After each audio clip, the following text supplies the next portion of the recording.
இல்ல அப்புறம் இவங்க சொல்றாங்க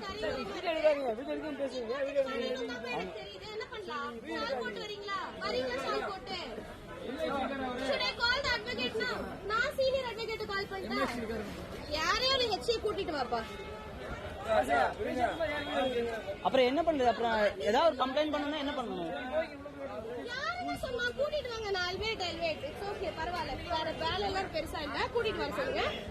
நான் சீனியர் அட்வொகேட்ட கூப்பிடுறேன். வேணும்னா வாங்க, இங்க டிஸ்ட்ரிக்ட் கோர்ட் வரைக்கும் போங்க. இல்லனா இந்த மாதிரி ஏதாச்சும் உங்களுக்கு சொல்லிருக்காங்களா? இந்த மாதிரி அசம்பாவிதம் யாராச்சும் வந்து ஆனா இப்ப கோர்ட்ல ஏதாவது கம்ப்ளைண்ட் பண்ணா என்ன சொல்றது? நான் இவங்க பண்ணுவாங்க. முதல்ல இப்படிலாம் பேச நிப்பாட்டுங்க. அவங்க ட்ரெஸ் அவங்க உரிமை. ஓகே, உங்களை யாரும் ஒண்ணு பண்ண போறது இல்ல. நீங்க எல்லாம் ஒழுக்கமா இருந்தா போதும்.